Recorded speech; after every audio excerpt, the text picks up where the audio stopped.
Okay. So let's talk about lesson 6. Any questions? So I'm looking at lesson 6, homework 1, complete exercise 4, send the gift of energy to your higher self. How did that work with you guys? Did you guys get a chance to do that? And how did that go? Yeah, I wrote a little comment on mine. I didn't technically do the assignment because as I thought about it, I kind of wrote that I feel like I subconsciously already do that with, taking dance twice a week, belting out singing in the car, singing and dancing with my preschooler kids at school, reading, the crafts I do. I feel like I subconsciously already do that, and that when I do those activities, I feel very free and more myself. So that was the purpose of the exercise is to connect you with your spiritual higher self, not your mundane self with your higher self. Is for you to enter into a special relationship just with that from the different perspective. So I would still encourage you to do that exercise when you get a chance, just so that it opens that up, because a lot of times you can combine stuff with the things that you're doing in your everyday life, obviously, but a lot of times it's about going into that sacred space within us to connect there, to get different messages than you would normally get in your everyday life, if that makes sense. Mm-hmm. Does that make sense? Okay. All right. Did you get a chance to do that, Donna? No. Okay. No, but I will say, so I didn't do the homework exercise, but I did work with Paula offline, and she taught me how to harness that energy, so that way I can connect that to my third eye, so that I can further my meditation. So she's been helping me that. Okay. What about the Meet Your Higher Self meditation? Did you guys get a chance to do that? That one I have not had a chance to yet. Okay. Let's see. The Power of Vulnerability. Did you guys get a chance to watch that? The video? I did. Did my So comments not save? I'm sorry? I wrote comments on all those, and did they not go through on the homework thing? So I'm looking at it and I don't see my comments. Oh, there it is. Never mind. I see a comment, but this is why I just wanted to talk about it. No, that's fine. It wasn't popping up for a second. Okay. Yeah, no, you did comment on it. And your point that is that you thought you were compassionate with other people, but I know I am not always with myself. That's partially true, but the reason why I like that power of vulnerability that she does is because a lot of times our ego tells us that vulnerability is weakness. That vulnerability is where we, if we're vulnerable, then we're not strong, then we can't get things done, then we can't be people who stand on our own. And the fact of the matter is that if you listen to more of her information, she talks about how vulnerability is a big part of that, is embracing us and accepting ourselves for who we are. And it's also the birthplace of joy, because once you accept yourself for who you are, with all of your flaws and everything, and you embrace that vulnerability, then the vulnerability flips and it becomes a strength. And so that's one of the reasons why I really, really like that video. And like I said before, I think I recommended a thing here. I know that Donna and I spoke about that already, but I also recommended the Power of Vulnerability, Teachings of Authenticity. That is also a recommended thing that I would watch. I keep that in my car, and I probably listen to it about 3 times a year. And I think that, to me, that is a how-to guide for shadow work, is the way that I see it. Starting on that, it's really, really impactful and powerful. And then the last one is listening to shame. Did you guys get a chance to see that one? I just watched that one. Okay. Did you get a chance to watch it, Donna? Either one of those two? I just watched that one. Oh, you just watched that one. I just watched it today. Yeah. Okay. I watched it today.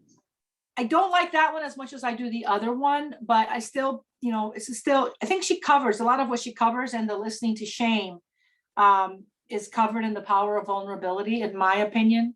But it's still, I think, shame for us. We always see it as it causes people to act out in anger because we don't know what it is. So we just know that when we feel shame, we feel weak and we feel like we didn't do things that we were supposed to do. And then we turn around and we want to appear strong. So we overcompensate for it. And I think that to me ties hand in hand with the vulnerability. I listened to her other book on listening to shame, and I wasn't as really into it as I was with vulnerability. And if you guys get a chance, her podcast is fantastic. Also, I really, really like her podcast. Any questions on lesson 6 and connecting with your higher self? Nope. Okay. So lesson 7, today we are going to talk about creating ceremony. Where is my slideshow button? Hello. Come on, from start. There we go. So we're going to talk about creating ceremony. So the first question we're going to cover is, what is ceremony? So ceremony, basically, think of it as it's a process that we create in a container of sacred space to create an alchemical change of some kind. So we step into ceremony with the idea of creating change. That's really the primary reason for stepping into ceremony.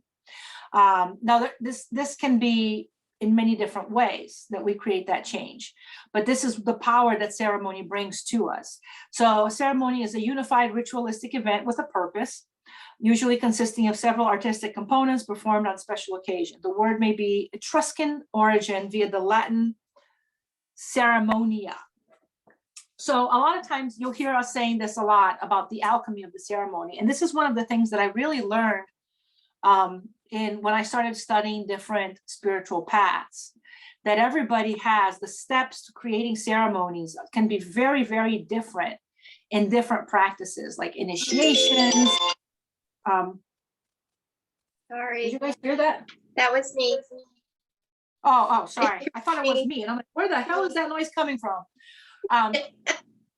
So ceremonies exist for the similar things in many different practices. And even though you have completely different steps in where you do them, what astounds me the most is at the end result, the alchemy that you achieve is the same. So this tells me that when we do ceremony to achieve alchemy, I think that we are tapping into a greater consciousness, human knowledge that we have, that no matter how we get there, we can still achieve that process of change through whatever methods are more familiar to us, in my opinion. Ceremony hold an extremely important place in our lives. They mark essential moments. They may reflect our beliefs, hopes, traditions, cultures, and they express who we are. Ceremony can help to show people that are united and that where they belong.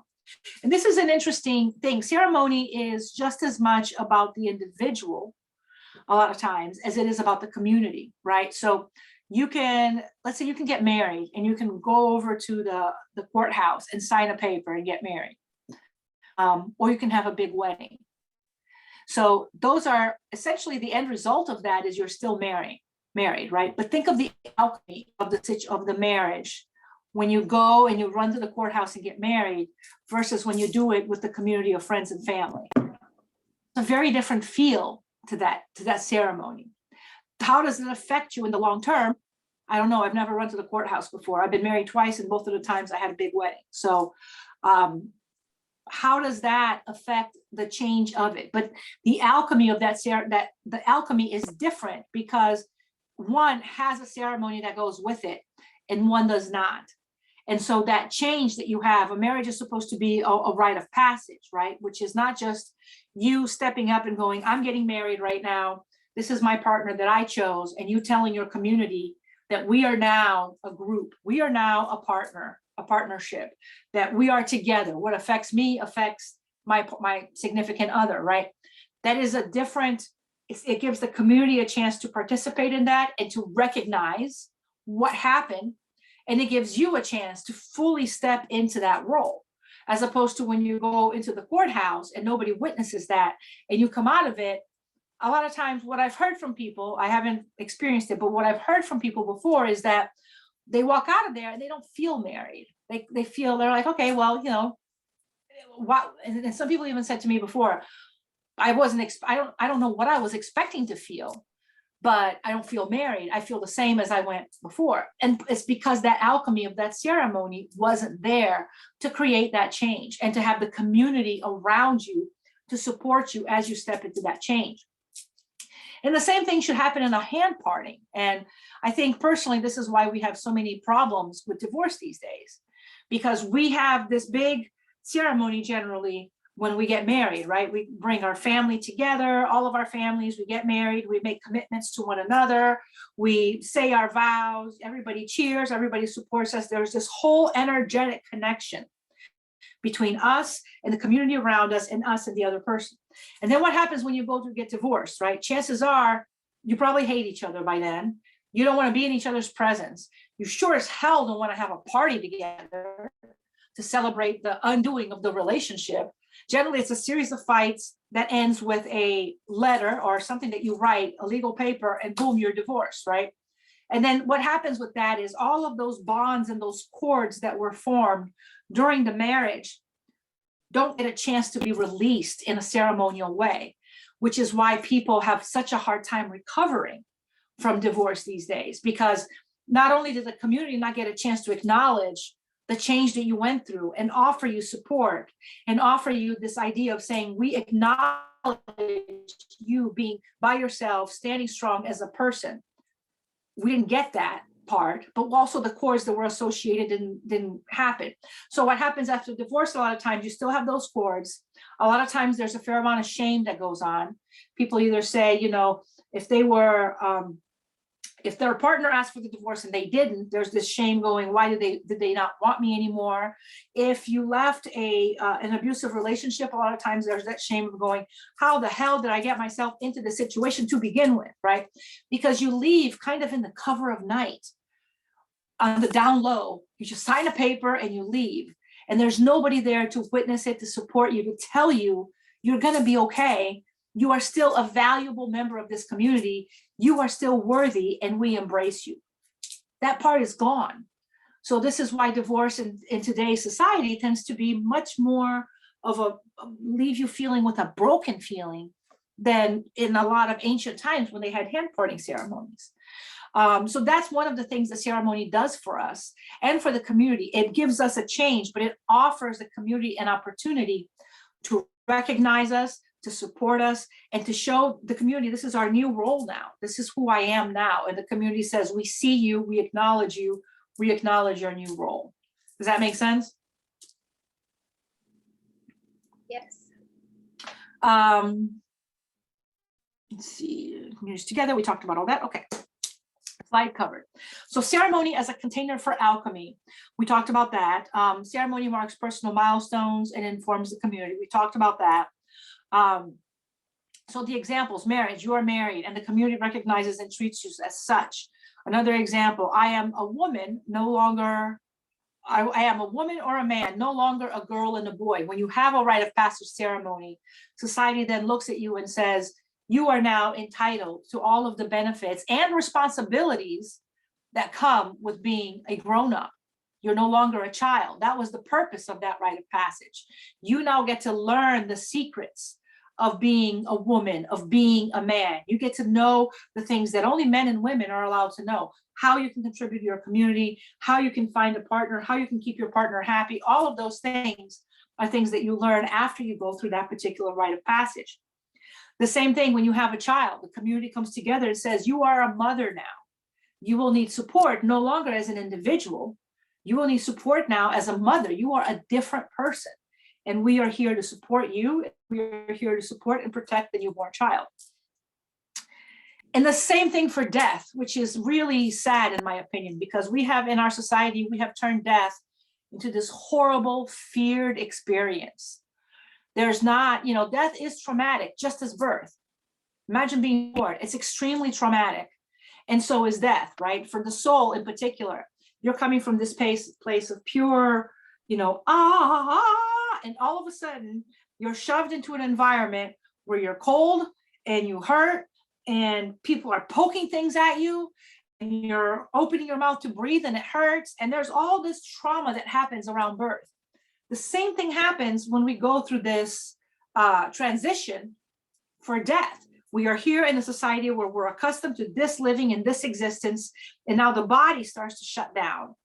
And we have to make this transition to go from a physical being to a spiritual being. That is extremely traumatic and stressful. And this is why we have such a high incidence now of people, lost souls that we have to go and help settle. Because instead of having a family support around you when you're passing away, having the family telling you, this is okay, you're going to see your ancestors, you are loved, you are supported, we will remember you, all of the things that normally go along with a peaceful death. People die generally in a hospital filled with machines, with tubes stuck up everywhere, medicine being pumped into them, because we're holding on to life as much as possible. We're saying to them, the death where you're going is so horrible that we have to make you as uncomfortable as possible to prevent you from moving into that direction. And so when people move in to death, it's no longer a welcome home of going back to where spirit comes from. People move into this, oh my God, I don't know what's going to happen to me. I am going to hell, literally, is kind of the mindset that we have, because we've created that in our society. And so it takes longer for a soul in today's world to go from being a soul to becoming an ancestor than it used to take in ancient society, because the souls don't have that support anymore that they used to have when they pass into the other realm. Any questions on any of those ceremonies that we talked about? So when you decide to build a ceremony, and basically I'm going to use a ceremony interchangeably with the word ritual, because you create a ceremony when you're trying to achieve something. You're trying to change something. You're trying to create something. You're trying to banish something and destroy something. There's an alchemy that you're looking to create, a feeling of change of some kind that you're looking to create. So the first thing is decide what it is that you want. You have to have a clear goal. You cannot step into ceremony going, we'll see what happens. Because I can tell you right now, if you step in with that attitude, bad shit's going to happen. So you want to step in and going, okay, I have a plan, I have an idea, this is what we're doing. So decide what you want to accomplish. Are you trying to change something? Are you asking for guidance?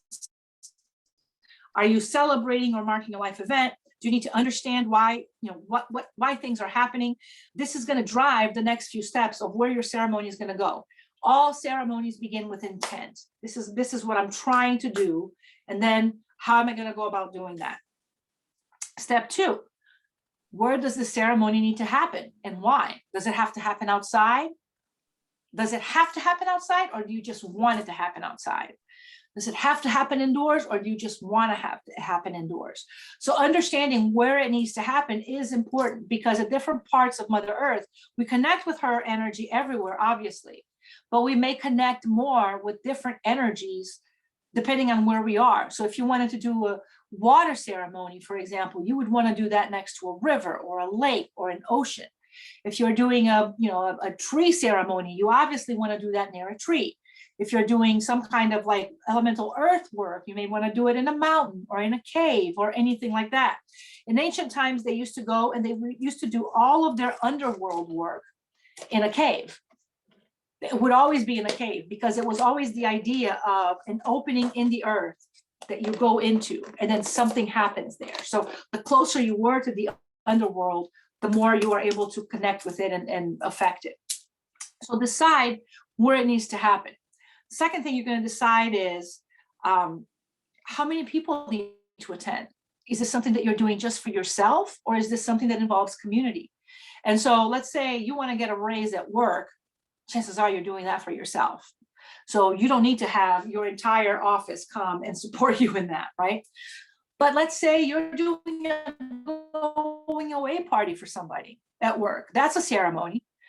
You need everybody to attend. That's the purpose of it, is to show support and say, hey, you're retiring. There you go. You are going to a new job. We wish you luck. There you go. So whatever it is that you're trying to do, you need to decide in your intent whether you need to have community support, and why do you need community support, and who from the community do you need support from, and if you don't need that. So those are things that you need to decide when you start designing your ceremony. Number 3, which spirits enforce you calling in and why? Are you calling in spirits because you just want them to hang out with you, or do they have a purpose for being there? Are you calling specific deities? Are you calling your ancestors? Why do your ancestors need to be there? Why does deity need to be there? Why does your totems need to be there? Each entity that you call into your ceremony needs to have a function. You don't want to be calling in entities to have them just stand around and watch and do nothing. They don't need to be there for that. So make sure that whatever you call into your ceremony is something that needs to be there and has a function. Let's see. Do you need to raise energy or not? So that's really an important key for things. So what does it mean to raise energy? This is where we drum, we dance. You know, you hear the stories of witches dancing naked in the moonlight. What they're actually doing is raising energy. So you raise energy because the energy that you're going to put into the work that you're doing is never your own. So you're doing spell work, let's say for manifestation, for getting a raise, for doing whatever it is that you're doing. Never, ever, ever, ever, ever do you use your own energy, ever. That energy is going to come from somewhere. It's going to come from Mother Earth. It's going to come from you raising it. It's going to come from other places. It will never be your personal energy. And I want you guys to double underline that, because that can be a huge, huge problem. I have seen people drain themselves out so bad that they've been out of work for 2 weeks because of putting too much energy in a spell where they didn't raise energy and they used their personal energy. That happened to me when I was first starting because I didn't know what the hell I was doing. I was out of work for 4 days because of that. I literally could not get out of bed. And I thought I had a flu or something. And it wasn't. It was just that I used all my own energy. And then, you know, your body needs to recover. So make sure that you understand. So when do you need to use energy and when do you not? You're going to spirit to ask a question. You do not need to use energy for that. You are going to go to your higher self to do something. You're doing divination to do something. None of those things need energy. Now, when you have an activity that you're doing to affect something else, you're trying to get a new raise. You're trying to quit smoking. You're trying to lose weight. You're trying to gain weight. You're trying to find a new partner. You're trying to spice up your relationship. Any kind of work that is going to be outside of yourself, that's going to be creating something, changing something, or getting rid of something, you need to raise energy. So in the beginning, I want you guys to raise energy by chanting or drumming. Either one of those ways work. Because I don't want you guys to be pulling energy from Mother Earth until you understand what it's supposed to feel like when you raise energy. And there's the reason why I say that is because I've taught this class. I started teaching this class in 2007. And I have taught many people that would come to class and say, I know I've been raising energy forever. I just pull energy from Mother Earth and that's what I do. And they would go into their space and they would pull the energy and they were pulling diddly squat because they didn't know what the alchemy of that feeling of having raised energy felt like. So they thought they were pulling energy from Mother Earth, but they actually weren't. So in the beginning, I want you to do it physically, chanting, drumming, dancing, whatever you want to do. One of the ways that I did in the beginning, I had a dog that was my familiar from in the very, very beginning. And I would dance around my altar room with the song on, generally some kind of like, you know, great song for dancing, B-52s or something like that. Love Shack was one of my favorite songs to do that with. And I would dance around the room with her and she would dance around the room with me. I can tell you by the time that song was done, because of the two of us dancing like crazy wild animals in the room, there was a ton of energy in that room and you could feel it. You were out of breath. You could feel the energy, the static all around you from what you raised. That is the feeling you need to have when you're pulling energy from Mother Earth. It shouldn't be this peaceful, like, oh, I'm pulling energy. No, you should feel it as in your hair that you have energy coming from you. And so this is why I want you to do it the old-fashioned way first. Once you know what that feels like, then you can start pulling from Mother Earth. Any questions on that? No? Okay. So Say that again. To simplify that message, would it be that we would only raise energy if we're trying to change the vibration of getting a pay raise or? Right, but also when you're trying to enact some kind of change, so you're trying to maybe, let's say you're trying to improve your sex life with your partner. You're not changing the vibration in that, but you're still raising energy for that. Does that make sense? Okay. Because your spell is going to need to be fueled by something. So whenever you are casting a spell of some kind, you need to raise energy. If you are just going in for guidance, I'm going to journey somewhere, I'm going to talk to my spirit guides, I'm going to do some inner work for myself. Anytime you do that, you do not need to raise energy. But I'm going to create a bottle. I'm going to light a candle for something. I'm going to create, anything that you're creating, you need to raise energy. Okay. When we do ceremony in the classroom, I bring energy in for everybody, and we pull from that pool that I have for everybody set up. I do that before we get started. Before we get here, and I call a circle with all of us together. I call the first circle for the ceremony. I call in the container for the ceremony. The circle that I call for you guys is to bring all of you into that container that I created. That container already has all the energy that we're going to use. And then you guys come in and you take advantage of that energy. Does that make sense? So when you're at home doing it by yourself, you don't need to do it 2 steps. You can do it 1 step. When you create your container, you bring in your energy. Okay. The last thing is, will you be interrupted during a ceremony? And this is what I cannot express enough, is make sure that you will not be. If you have family, if you have animals, whatever you have, put them aside. My cat, for example, was my familiar for a long, long time. And he knew the minute I would start working on things, he would sit right next to me and he would watch and he would pay attention. He would not walk all over my altar, knock things over and all that. Because if he did that, his ass would be outside. So if he would do that, he would sit down. My dog that was my familiar for a while before she passed, she was the same way. The only thing she used to do is if I forgot to smudge in the beginning, which used to be a huge problem for me because I would forget, she would grab my abalone shell with her mouth and she would bring it to me and say, aren't you forgetting something? There you go, woman. So she would remind me of that I needed to do that. So, but as long as they are not interrupting your spell work, then that's okay. Don't do ceremony in an open area with other people sitting there. You shouldn't be chatting with your friend about what you're doing tomorrow at work while you're doing ceremony. Does that make sense? Unless she's part of the ceremony too. If you're all sitting in that same container, great. But if you're not, then not so great. Any questions on that building a ceremony slide? Okay. So now we're going to talk about intent. So what is the intent of our ceremony? So I have 4 special intents here that I created. So offering or gratitude. You can create an offering to give gratitude to a ceremony, to give gratitude to ancestors, to deities, to anything like that. This does not need energy to be raised because you're not creating anything different. You have something and you're saying, I honor you, here you go. No need to do that. So what are you offering?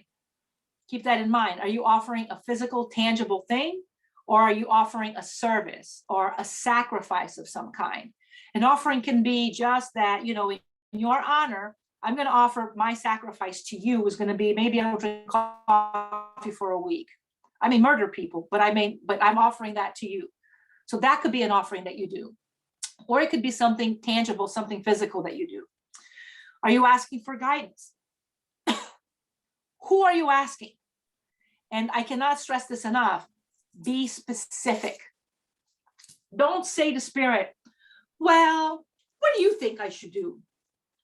They don't fully comprehend what it's like to live in the human world.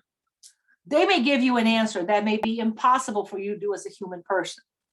So when I go into ceremony, what I say to them is, this is my plan. I'm going to do this. Does this sound like it would work? Does this sound reasonable?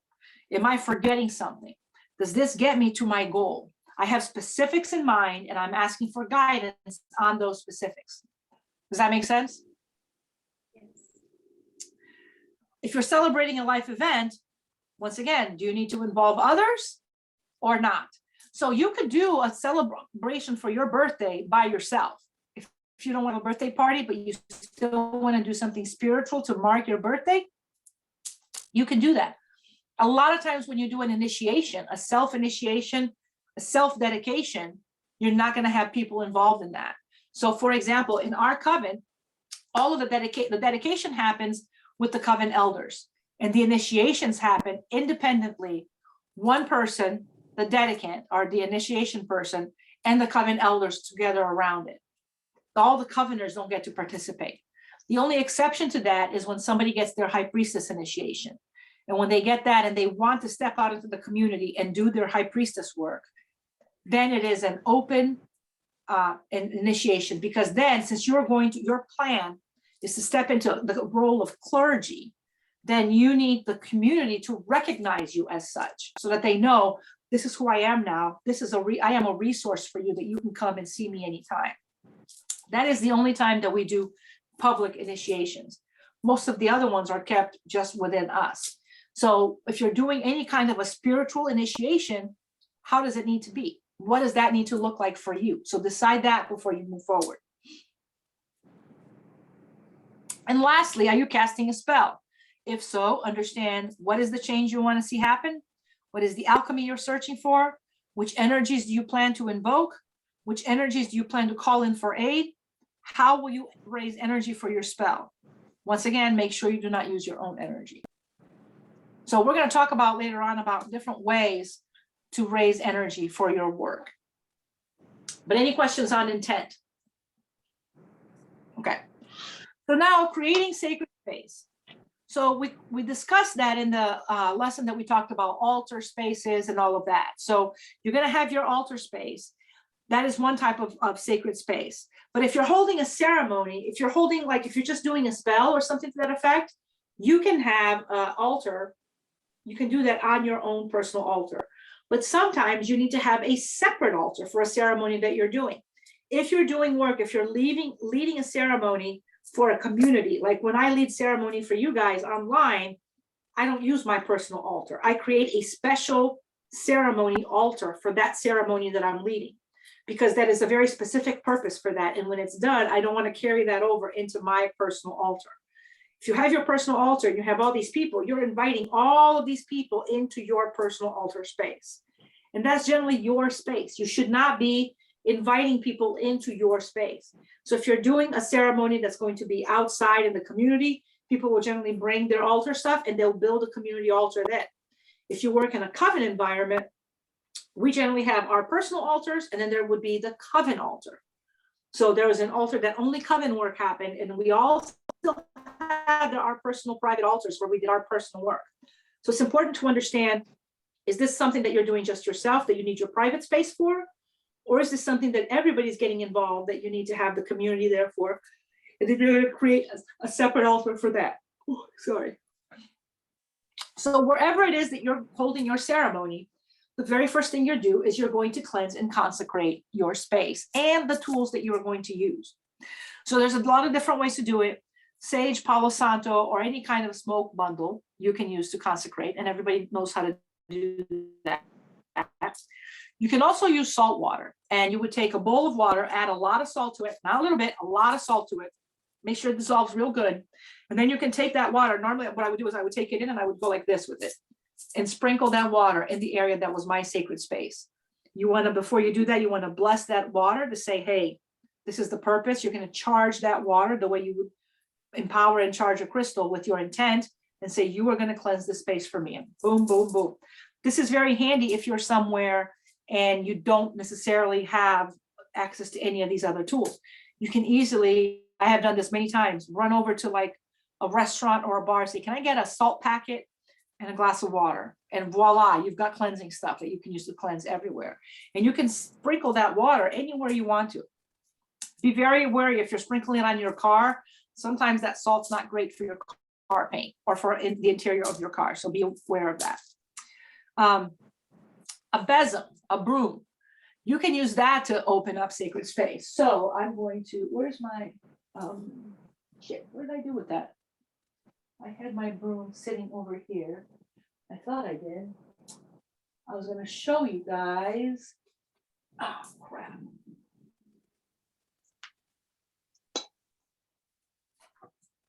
Well, now I have no clue what I did with it. So you hang right there. What the hell, man? Unless it fell. Well, so I will explain it. So if you take a broom, you're going to sweep east to west to clear. East is where the sun rises, west is where it sets. So you will sweep the area. You don't want to touch the ground because you're not sweeping the ground. You're sweeping the energy, the negative energy out of there. This is the way that a lot of times it was done in ancient times. The broom was a very powerful tool to sweep away anything that we did not want to use, that we did not want to be present. So you still use that to cleanse your space. And the last thing you can do is an energy ball. So we've done energy ball exercises in this class already. So basically you would bring in an energy ball in your hands like this. And this is kind of like a last resort if you don't have anything else. And I generally envision a bright white energy ball, like very, very white light. So you have it in your hands like this, and you see it getting bigger and bigger and bigger. And as it starts expanding into your space, it basically washes everything with the bright white light, and it clears away anything that's dark, anything, any debris, anything. So that by the time it's done, the entire space is sparkling white. You can use the bright white light to cleanse your space if you want to. So cleansing should be done at the beginning of your ceremony every single time you create ceremony. So a lot of times there's two parts of cleansing that gets done. You'll get done in your ceremony space before you cast your ceremony. And then once your ceremony is cast and started, there's a process that you go through and you cleanse each and every member in your circle before you actually begin ceremony. And that is, you're not basically repeating it because one is for the space and one is for the people. Does that make sense? Yeah. Any questions on that slide? No. Okay.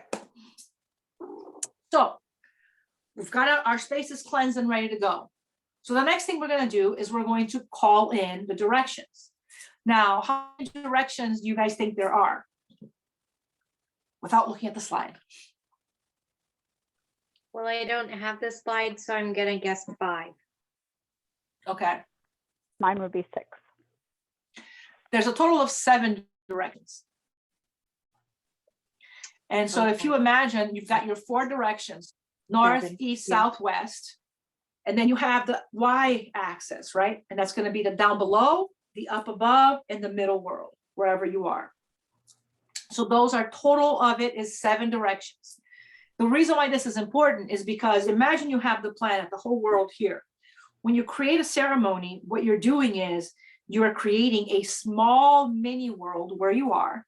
You're calling in all the directions. So you're sitting in a miniaturized version of our world, the way it is.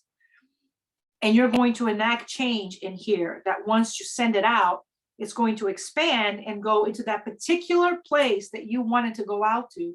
And it's going to send energy to that place. So when we create our ceremonial space, when we call the circle, or we call in the wheel, essentially what you're doing is you're creating a miniature world where you can enact change. And once it's done, that change is going to go out into the real world and the exact place and location and elements that you called in to enact their change. Does that make sense? Yeah. So in that, when you're doing the directions, is it up above, down below, and in the middle, or is it down below, up above? Oh, we're getting ready to talk about that. Okay. Yep. All right, so there's a word that people use in witchcraft, which is calling the quarters, right? And calling the quarters, the reason why we call it that is because each part is a quarter of a direction. So you're going to call the quarters. I'm going to call this quarter direction, this quarter direction, this quarter direction, and that quarter direction. That's where that word comes from. Now, I have seen people invoke all kinds of shit without knowing what they were invoking in that direction. So on TV all the time, you say, I call to the guardians of the watchtowers of the East. You know, you see that in all kinds of movies and TV things. When you're calling the watchtowers, you're calling very specific entities. You're not just calling on the East. You're calling something very, very specific. So the watchtowers are gateways from one dimension to another. You're calling in gateways. If you don't need to cross dimensions when you're doing your work, there is no need to call the watchtowers in when you call. And a lot of times, if you call things that don't serve a purpose, once again, you're in ceremony, you got things just hanging out there, this is not going to end well for you. So be very aware when you start calling the directions, what it is that you're calling and why it is that you're calling. So calling the quarters is sometimes referred to as calling the directions, calling your circle, and in shamanic practice, we call it calling our wheel. Does it matter what you use? Yes, we talked about that, guardians of the watchtower. It's important that you understand who and why you are calling them into your ceremony. This will determine their role and the alchemy that they provide. So if you're doing something that requires specific beings from each direction, you can call them. If you don't require specific beings, then you can just call north, east, south, west, or you can call just the elements that are coming in. You can easily cast a circle without calling the elements. You can call the directions. If you don't need the elements, you don't call them. As a matter of fact, if you'll notice, most of the time when I call the wheel in our ceremonies, I don't call the elements. We don't need them. If we don't need them, I'm not going to call them. Does that make sense? Yeah. Okay. So what exactly are you calling? So if you're calling the watchtowers, you're calling the gatekeepers of each direction. If you're calling the grandmothers and grandfathers, you're basically calling all spirits. And the reason why in shamanic practice we use the word grandmothers and grandfathers is because they are the older, wiser spirits that we're calling in. Anyone who is older and wiser than us, which means in the spirit world, is just about everybody. So it's a generic term that we're using to call in whatever spirit we're going to call in. It's a generic greeting that we use. You can call the winds. And the winds don't bring elementals with them. The winds are just the winds of the east, the north, the west. If you're calling the winds in particular, you are not going to be bringing individual elementals, but you are going to be bringing a whole lot of elemental air into your ceremony. So if you're not planning to work with winds, then you don't want to call the winds. So winds are great when you're calling, when you're trying to communicate with spirits, when you're trying to do some divination for yourself, when you're trying to do some inner work with connecting with your higher self. All of those things is a great time to call the winds. Dragons are great to call. They're primordial beings, which means a lot of people think their idea of dragons are kind of what they learned in D&D, right? This is like going to be this big, giant blue dragon that's going to do this. It's going to be this massively powerful. Dragons are more like forces and powers. They're primordial, which means that they don't really comprehend what it is to be human, and they don't really have a consciousness per se. They're just a combination of very, very strong and powerful energy. So I call the dragons when I need to do any kind of serious work that's going to require a lot of power behind it. So, for example, when I'm banishing somebody from my coven that fucked everything up and I don't want them connected anymore in any way to anybody in my coven, I call in dragons in each one of my corners because that's a very primordial energy. It's a very strong energy that I'm going to call in. If I am looking to find new love in my life, I'm not going to call the dragons because that's an energy that is going to be overkill for something like that. So it's got to depend on what it is that you're calling in. Archangels, Gabriel, Uriel, Raphael, and Michael. So if you want to know how those generally work, you have Michael is in the north, Gabriel is in the east,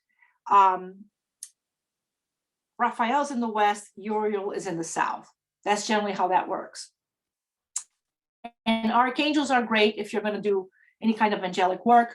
They're great if you want to do any kind of healing work or inner work. They're great to help you with, doing shadow work and things like that. You can call the totems, and they're going to vary by culture. So for example, some Native American totems you'll see, they'll call like the eagle for east. They'll call an animal that's going to, normally it's eagle for east, snake for south. West is like the wolf or the some kind of aquatic being for the west, or it can be sometimes it's not aquatic. I've seen the fox in the west, And then the north is generally going to be like the top of the apex predator, a bear, or it's going to be a panther, or it's going to be something that's going to be very solid being called into the north. If you look at, I'm currently in the middle of reading a lot of Gemma Gary's books, and she is a writer that does traditional Cornish witchcraft up in England. And when they call their directions, they bring in different animals. So they call the hare, they call the snake, the wolf, and the raven. So the hare comes from the east, the snake is from the south, the wolf is from the west, the raven is in the north. So a lot of times you'll hear them call by rabbit, snake, wolf, and raven. I call this, which means they're saying by each direction that I'm doing this, I'm calling all directions that are around me to do something for me generally. So it's going to depend on what it is that you're calling. And then finally, lastly, you can call the elements for each direction. You know, east, you can call air, fire, earth, and water. Now, the one thing to remember is that, and we're going to cover this more in other areas, is that not all elements sit in the same directions in all traditions. So that's going to vary. So it's important that you start getting in your mind the idea that a direction and an element are not the same thing. They are very different things. A direction is what defines your space. An element is an entity you're bringing in to help you in some way, shape, or form. Does that make sense? Any questions on that slide? Okay. So now we move to the as above, so below principle, which is the y-axis of what we call in directions. So this is a fundamental principle of Hermetic witchcraft and Hermetic practice.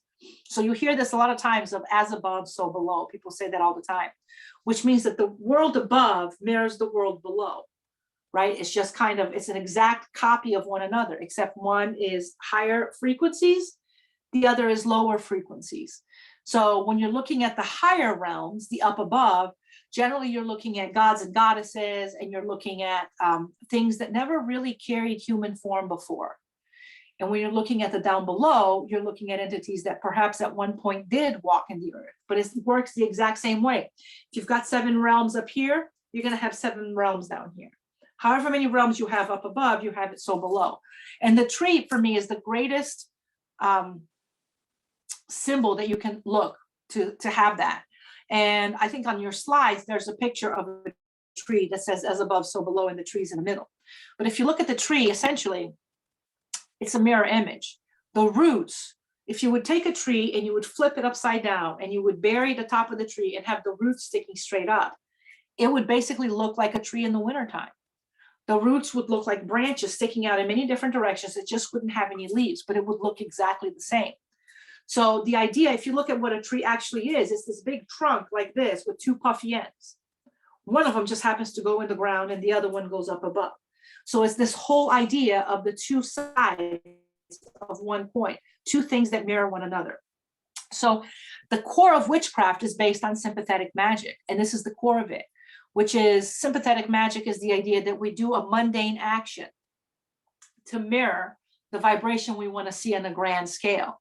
So why do you use money sometimes in money spells? Some people will use dollars and coins, and there's a lot of money spells that you would have money around a candle. That's sympathetic magic. You're trying to bring more money in, so therefore you put money around whatever it is that you're trying to use. And also the idea of we're going to change the vibration from something small to affect the vibration of something big. Does that make sense? Reality is three-dimensional. So the 4 basic directions represent the horizontal plane, and the 3 other directions represent this other plane here. And so in witchcraft, we call the 4 directions, we call as above, so below, and we stand at the center of it. We, the witch, represents the center world. In shamanic witchcraft, shamanic practice, they call the 4 directions, the up above, the down below, and then in the center, they call the many worlds. And the many worlds generally represent all of our personal existences, which is us in all future lives, all past lives, and all alternate lives. Wherever we are at the center of it all. So they use the center, but they just happen to call it the many worlds, as opposed to calling us and all of our different existences, if that makes any sense. So understanding how the directions work is key in understanding which beings can be accessed through which directions with which and which energies they're associated with. So in shamanism, we have the medicine wheel. In witchcraft, we have the circle. So as we move forward, we're going to say, did you call your circle? Did you call your wheel?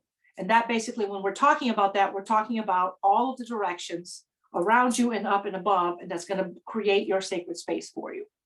Does that make sense? Is there any questions on that? I'm good. No. Okay. So the other story that there's a bit in here, and I'm not going to talk too much about that, but Adam's calendar is considered the oldest calendar on Earth, and it's a structure in South Africa. And the reason why I say that is because my teachers have been there, and they said that it's the wildest thing. When you walk into Adam's calendar, none of our electronic devices work. You have compasses that kind of go in like this. They don't have specific directions. It's a crazy, wild place for you to go into because it's been permeated with this energy of this microcosm of a world within a world sitting down in that area. And it's important to understand because Adam's calendar represents the very earliest way that humans connected the directions with time, with everything that exists in our world. It is the very first world that we created in a microcosm right there. It's located in Mpumalanga, South Africa. It's a standing stone circle about 30 meters in diameter and has been estimated on some accounts to be more than 75,000 years old. So it is older than Stonehenge. There's going to be lots of information about that. That's going to be one of the lessons for you guys to kind of research on your own. There's going to be some videos that there's going to explain it to you, what Adam's calendar is and how important it is to kind of represent where it is that we came from. And from that, we move into Stonehenge, which is another, Stonehenge has that incredibly amazing feature that if you stand there during the midsummer, the summer solstice, the sun will rise exactly between these two pillars. So it's the idea of incorporating the directions and seeing how they really, if you extrapolate that, really correspond to the larger world around us, except we are taking that and we are miniaturizing it in a very small space. So that's why these spaces became sacred places where they did ceremonies, where they did maybe funerals, whatever they did, because it was the idea of taking the macrocosm and miniaturizing there into a microcosm where you enacted change. Does that make sense? So there's going to be more information about Adam's calendar and Stonehenge when you go into the lesson. Another word that I want you guys to be aware of is there's going to be more information in the lessons, and I'm just going to kind of cover it here very, very quickly, is the Axis Mundi. Who's heard about that before? That word, have you heard about that before? No? Okay. So the Axis Mundi, sometimes you'll hear it as called the cosmic axis, the world axis, the world pillar, and the center of the world, basically is what it's referred to. And it's this idea of the great, if you know Norse mythology, they talk about the tree of life, right? Yggdrasil, the big tree. And if you watched any of your Marvel movies, or if you know anything about Norse mythology, you've seen how he talks about the worlds being located in different parts of Yggdrasil. The tree basically encompasses all of the worlds. And this is this idea that all of existence is encompassed within this tree. And the reason why they use a tree is because of the symbolism that we explained of as above, so below, that everything that happens here mirrors down here. So in ancient times, they would say that if there were alternate dimensions, they would be mirrored from where we were down into the lower realm. So if we are a realm in a dimension that sits up here in the canopy of the tree, there would be another world, another dimension that would sit at the root of the tree, at the same place that we are in, that would mirror what we are up here. So that is kind of that idea. And this is what gives the world balance. So when you're talking about the Axis Mundi, you're talking about balance that exists between all of these realms. And so when we call the y-axis, that's literally part of what it is that we're calling into our realm, is the idea of balance, of having the organization of the world happening in this way. So Axis Mundi represents the center of the world where celestial and mundane connects. So if you've noticed, every time we do a meditation that I guide you guys through, we always go through the trunk of a tree, right? And we go down, we come back out. Whenever I guide you guys, you probably haven't done any of these yet. I don't think we've done any yet. But if I ever guide you into a dimension, we're going to see the upper realms, because most of the ones we go to see the lower world. That's where we do the bulk of our work. But if we're going to go see the upper realms, you're going to get into the tree, and instead of going down into the tree, you're going to see the trunk, and there's going to be a stairway that goes up, and we're going to go up instead. And it's the same idea. We're riding that access Mundi to access dimensions up above and down below. Does that make sense? Now, the Access Mundi has had symbols in many different worlds in many different ways.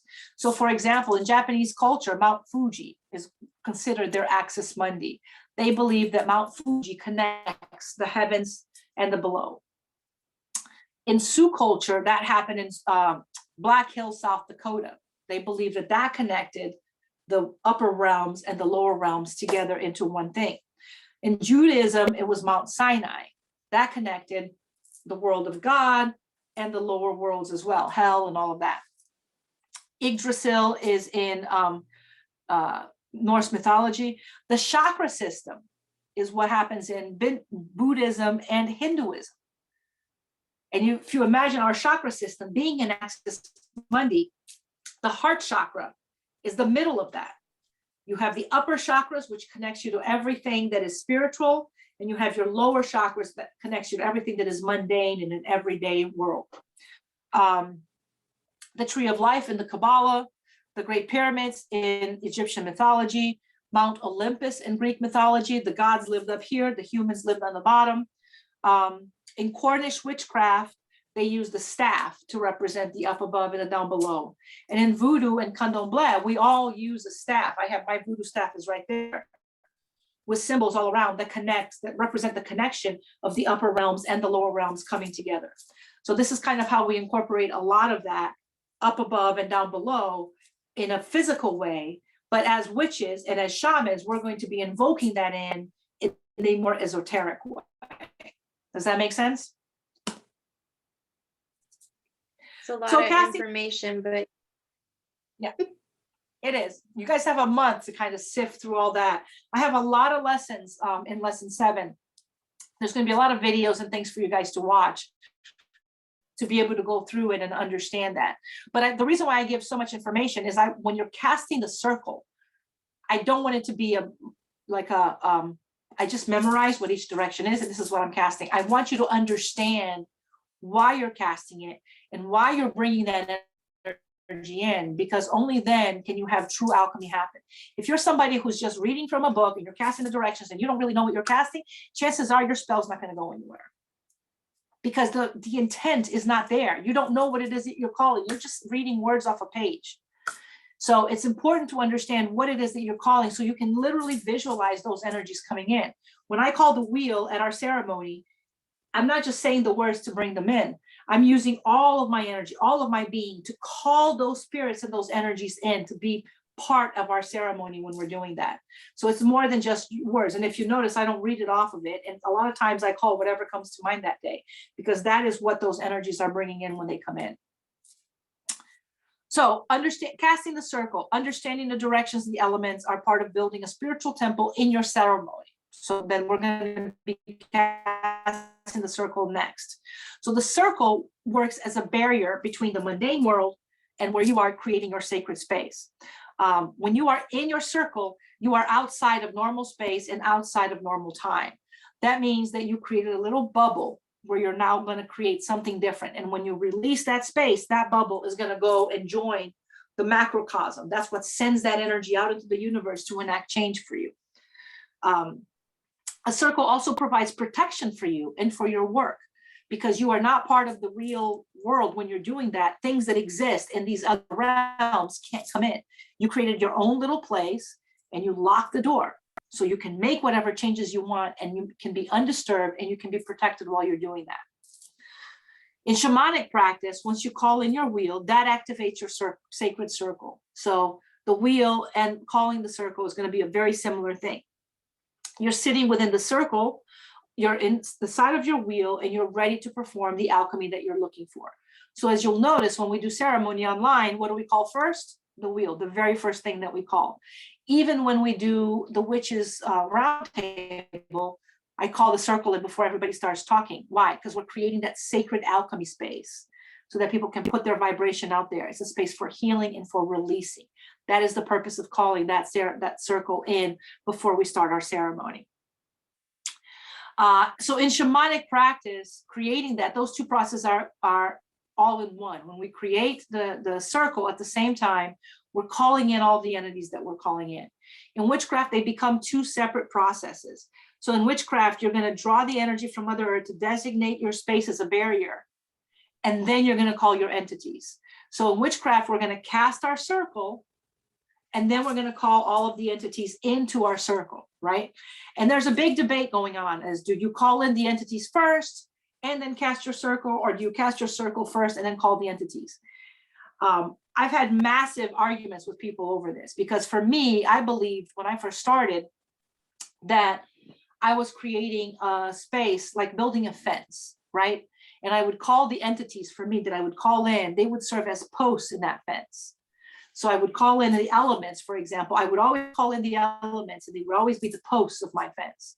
So the west is a post with whatever energy it's got in there, and the element of water. When I call in the east, that's the post I'm creating. So once I have my posts created, the solid foundation of my fence, then I would go in and cast the circle, and the circle would be just the energy that would connect all of that together. There's another form of thought that says that, oh my God, you can't bring in that energy. There's nothing to contain it yet.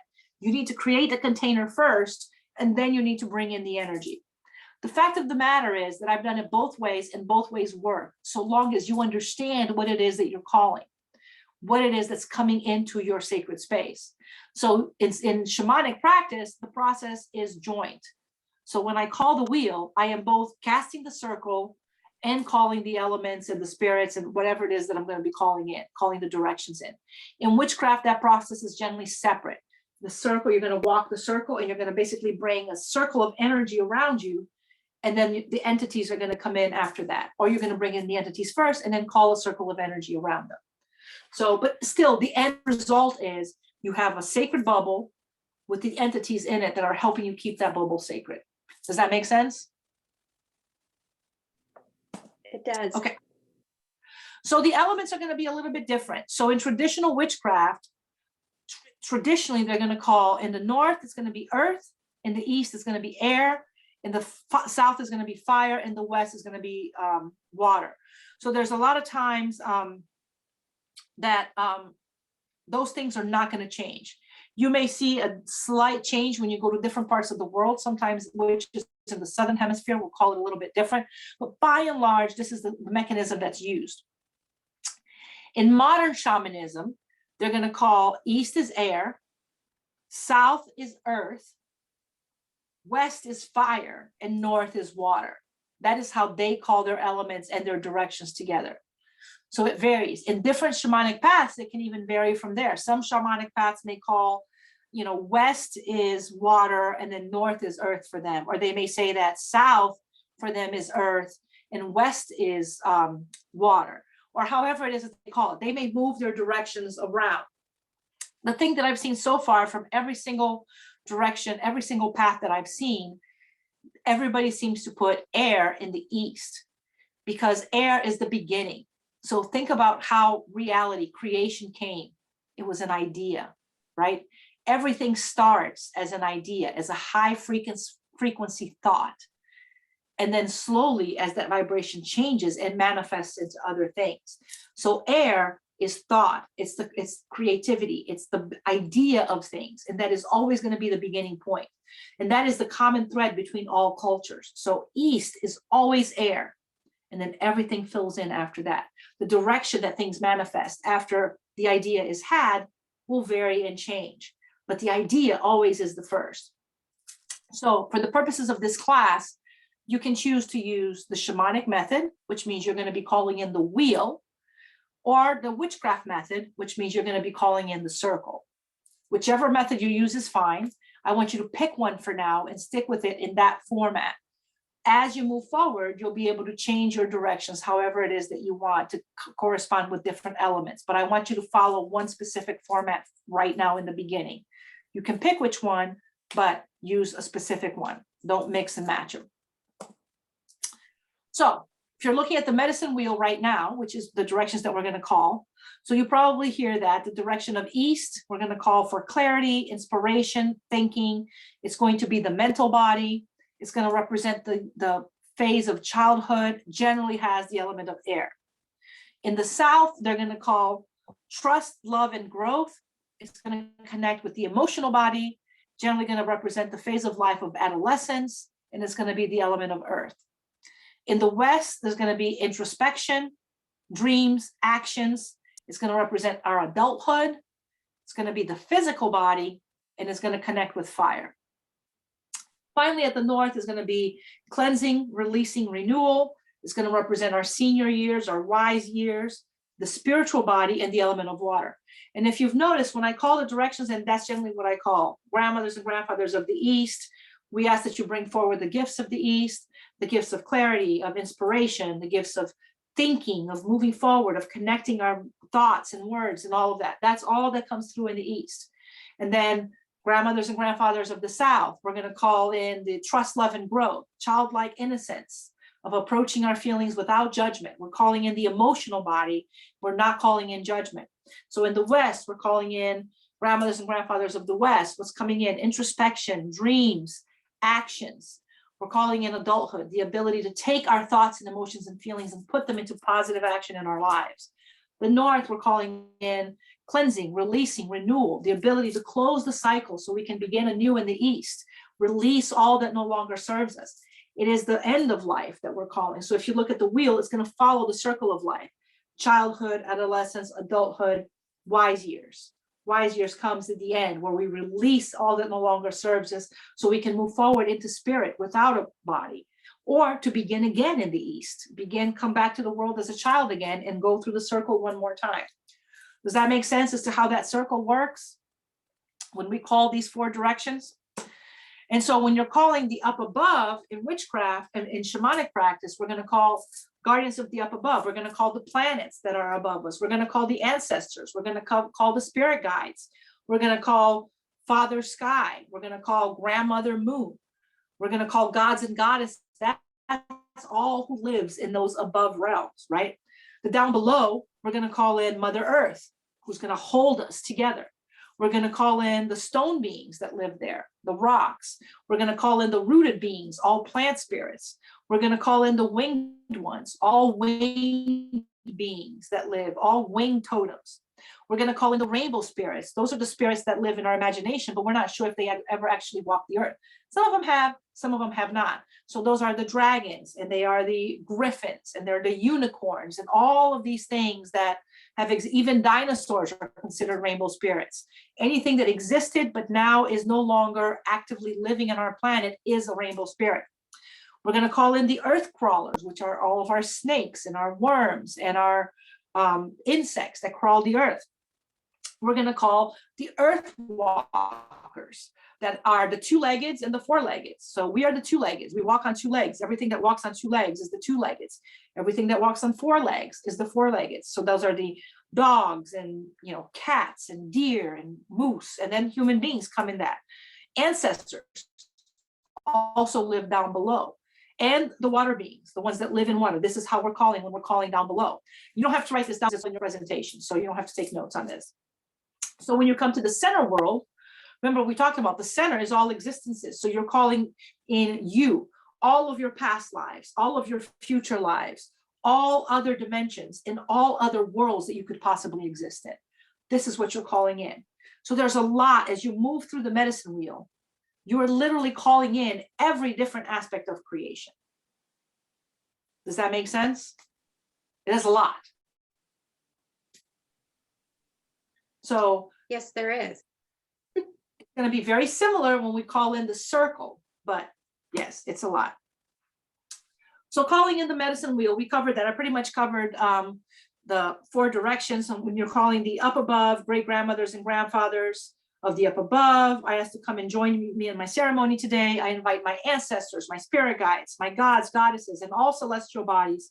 I give great gratitude for your presence. I always end every single one with I give great gratitude for your presence, because you're inviting them in and you're being very gracious and acknowledging that they're not required to come in here, that they are coming in because you're inviting and they're accepting the invite. So gratitude is always a big part of that. This is how you call your medicine wheel. And then how would you call the magic circle in witchcraft? So the witchcraft is a little bit separate, a little bit different. So magic circle in the East, you're going to be calling the element of air, all mental things. You're calling in the season of spring. This is, you're calling in the youthful days. You're calling in Ostara. That's the season that's associated with the East. When you move into the fire, you're calling in the element of fire. You're calling in vitality. You're calling in, which is basically related to the physical body. You're calling in summer. You're calling in adulthood, summer solstice. That's all that comes in with the directions of the South. When you go to the West, you're calling in the water. You're calling in your emotional body, the seasons of autumns, maturity. You're calling in Mabon. That's the season associated with that. When you go to the North, you're calling in the element of earth, the physical body. So the difference between the North is the South is vitality. It is the energy of vitality, of creation. So imagine the blood that flows in our veins, our metabolism, everything that creates change in our world, all energy that creates change lives in the South. And in the North are the physical, tangible things that are associated with earth. So winter is the time associated with that. And you have the elders moving into ancestor years and the winter solstice. That's what exists in the up above, in the north part of the magic circle. When you're looking at the directions in the up above, in witchcraft, you're calling in the planets, the gods and the goddesses, and the higher planes. In the down below, you're calling in Mother Earth, you're calling in energy, earth energy, and you're calling in the underworld. And in the center, you're calling in yourself and you're calling in spirit, the fifth element. That's who you're calling in. So those are, they pretty much call in the same things, but they do it different ways. Do you guys see the difference between the two of them? So if you're casting your circle, you would say, a very simple way to do it, we ask for your attendance. Keeper of the East, element of air, hail and welcome. We ask for your attendance, keeper of the South, element of fire, hail and welcome. We ask for your attendance, keeper of the West, element of water, hail and welcome. We ask for your attendance, keeper of the North, element of earth, hail and welcome.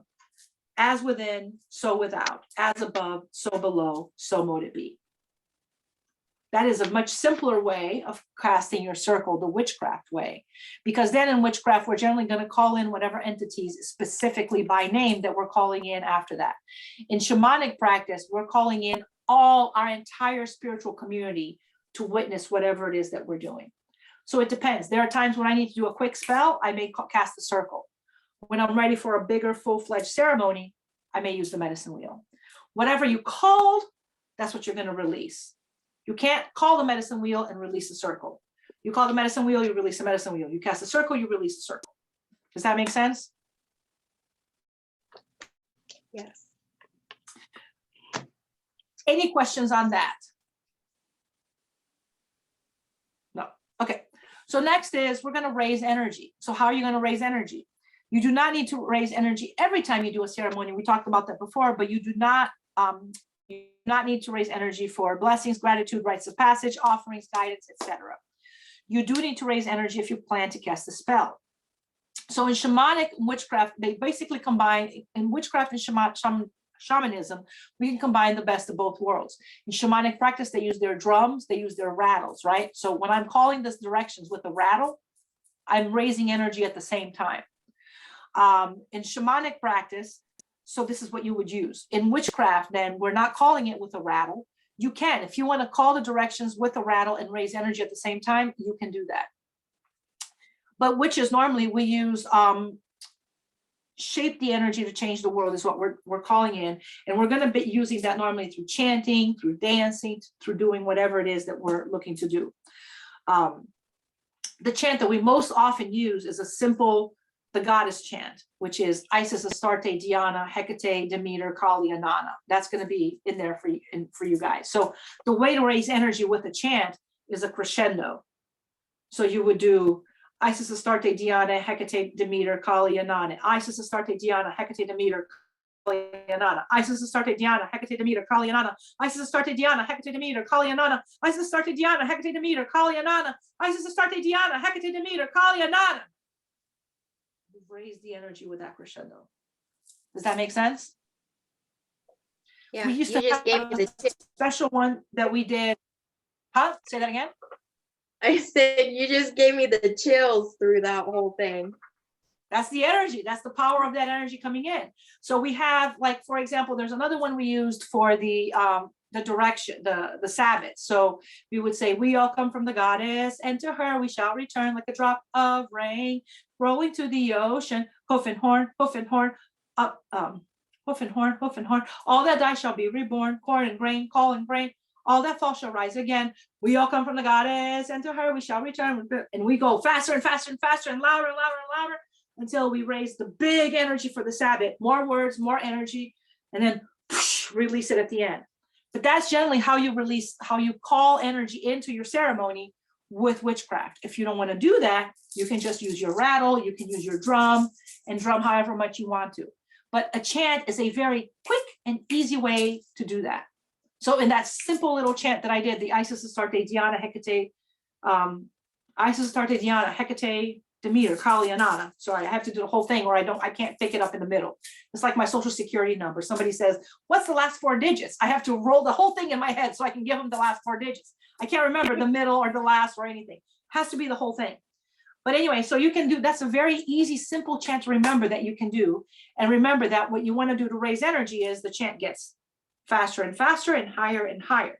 And you can literally feel that energy coming up with you until you've raised enough that you, the final is you release it into the circle, and you can feel when that release happens, you can feel that energy.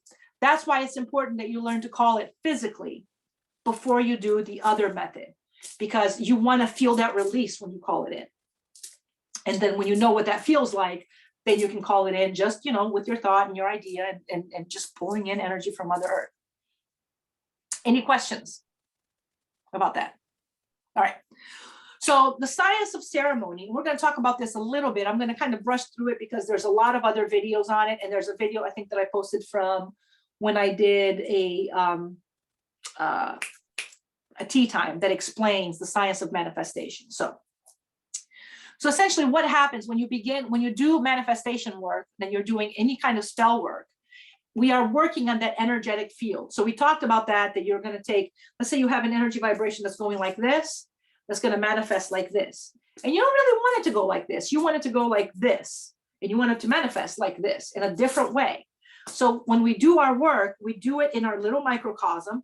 We change the vibration of that energy. So everything that you bring into your ceremony, the herbs, the elements, the crystals, the spell, everything, the candle, all of that you're bringing in, the idea of it, when we use it, we do that change through intent, through the thought and idea of what we want to see happen. This is why you always want to see things when you're doing work as if it had already happened.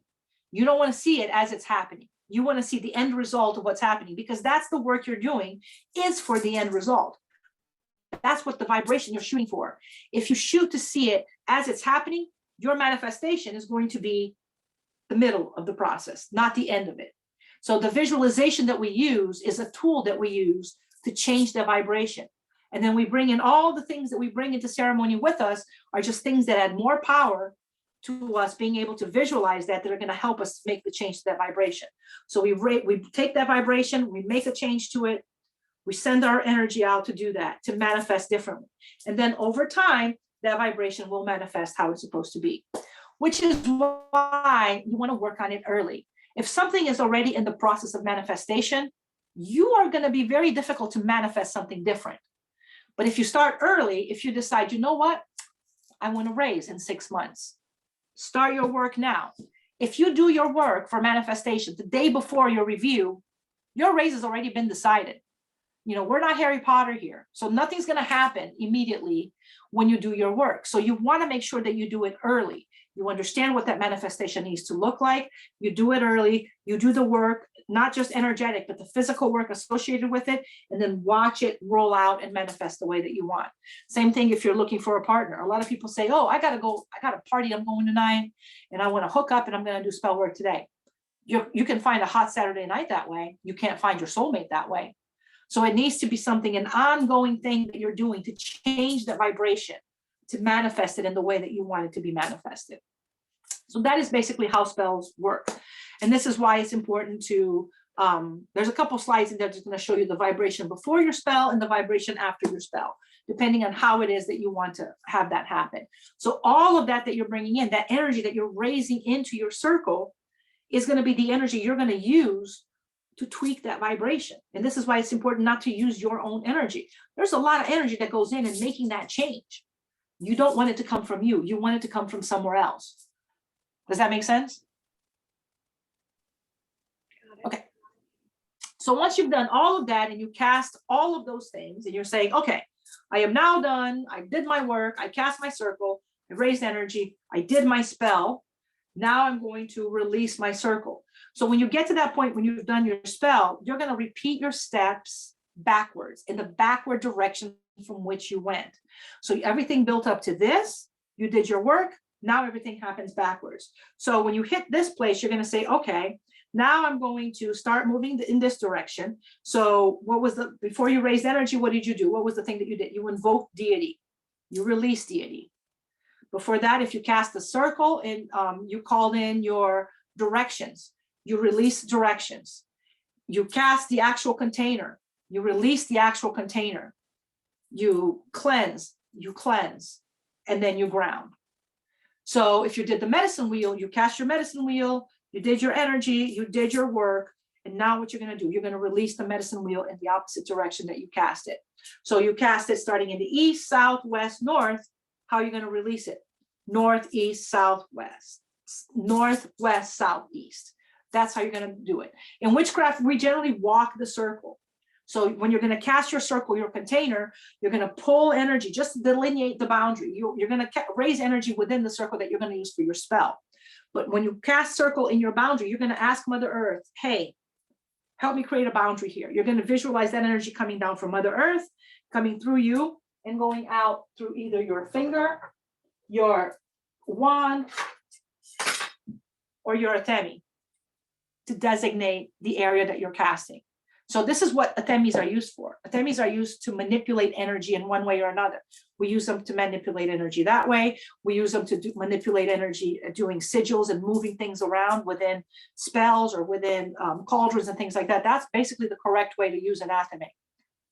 Most of the time, we're going to use the athame to designate energy. So the energy comes out from Mother Earth, comes in through me, into my athame, and then boom. So I walk around, I walk the circle, and generally because in witchcraft we do everything times 3, you're going to walk the circle 3 times, and you're going to designate the entire area. I generally, when I cast a spell and I cast a circle, I cast in my entire altar room, because if I need to get something, I don't have to cut a door or anything to get out, right? Because imagine, you can't just, if you're in the middle of doing ceremony, you can't just step out of that and go, well, I'm going here. You're literally going from one reality to another reality. You have to cut a door, open that door, step out in order to maintain the sacred reality that you have it in. If you just walk out, you basically destroy that sacred environment you spent a lot of time creating. You cut a door, you get out, you get what you need, you come back in, and you seal the door that you came back in. I don't like cutting doors because I think that once you seal them, they're never back and good as the original. That's my personal opinion. But so I make sure that I have everything. I keep all my tools in my altar room. So when I cast a circle, I cast it in the whole altar room. So if I forgot something, I can run over to the cabinet and get it. I'm still within sacred space. Does that make sense? Yep. A lot of times we do open doors in initiation. So in coven dedication, generally, when we did it in person, we would cast a circle, everybody would cast a circle, and the initiate, the dedicant, would stand outside the circle. And then we would cut a door and we would shove them in. And then they go in and then we seal the door behind it. And that basically is our representation of, we live in this little world of coven here. And now we're allowing you to come through the door and come in here. So everything was done in a metaphorical manner. So basically you're going to release the directions and you're going to release the circle in the direction that you called it in. So if you're going to release the medicine wheel, you don't have to go in witchcraft. We do have to step at every single one and release it. So you go to the north and you say, yo, thank you for being here. Hail and farewell is what we say. In shamanic practice, we can release it all in one fell swoop. So we can say, great grandmothers and grandfathers of the east, south, west, and north, I give you great gratitude for your presence today and ask that you continue to guide me on my journey in this life. Then you can do another one to release release it by direction. So this releases the horizontal direction and the vertical direction. Great grandmothers and grandfathers of the up above, down below, in many worlds, I give great gratitude for your presence today and ask that you watch me, over me, and keep me moving forward in my life in a good way. If you are in the witchcraft circle, you thank you for your attendance, keeper of the east, element of air, hail and farewell. Thank you for your attendance, keeper of the south, element of fire, hail and farewell. But you're going to go in a different direction. So if you're cast it this way, you're going to release it that way. So you don't ever want to release it the same way that you cast it. Just make sure that you do that. I think I put that in here in the wrong direction, but and then you do, and finally you're going to do one direction first. You're going to do this direction, and then as within, so without, as above, so below, so more to be. That releases the whole thing. Any questions? That was a lot. It was a big lesson. Now, in your classroom, there's going to be quarter calls if you want to try different ones and see what works for you. There's some very elaborate ones that I wrote that are in there that I used to use in our old coven, and there's some very simple ones. So just pick whatever feels right for you. There's going to be the medicine wheel. Basically, every single thing for the medicine wheel is listed in your presentation. So if you want to call the medicine wheel, that's what you want to stick with. It's already listed. There's going to be a bunch of chants you can use. If you don't like the goddess chant, you can use some other chant, whatever chant you can that you can say fast, fast, fast, and get it faster and higher and higher and higher is going to be great for raising energy. And your homework is basically going to be, let me see here. Come on.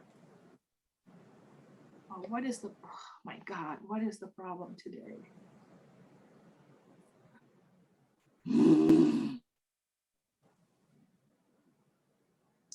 Okay. So just to go over the homework in lesson 7. So there's going to be quarter calls, chants and songs. There's going to be a lesson on sunrise at Stonehenge, and it's going to be a short video on the meaning of Stonehenge, what they know about it. I think that every witch should know what Stonehenge is, not that just it's a pretty structure out in England. We should know what it represents. It's very important to know that. Skeletons at Stonehenge, we're going to talk about that. They believe Stonehenge is a burial ground. They found skeletons buried all over it. It's going to explore Adam's calendar. So I think as a shaman, every shaman needs to know what Adam's calendar is. So you guys get the best of both worlds.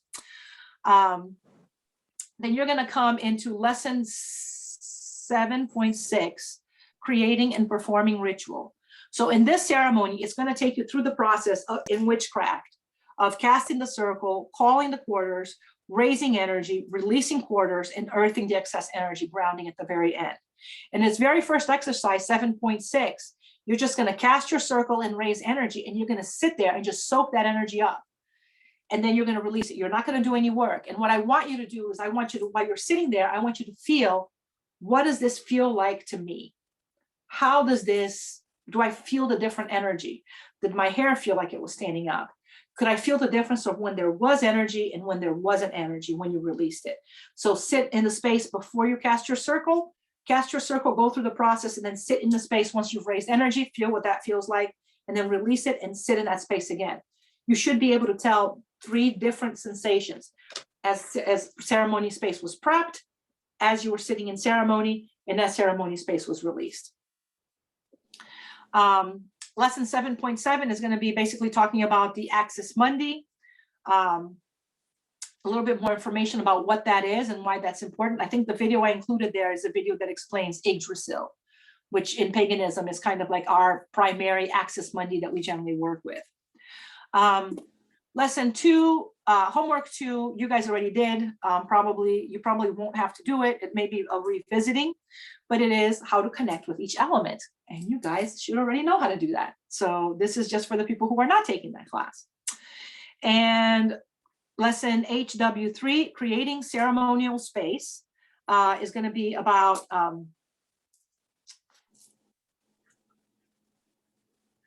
minute, hold on. This looks like it's very similar to lesson 7.6, creating and performing ritual. Oh,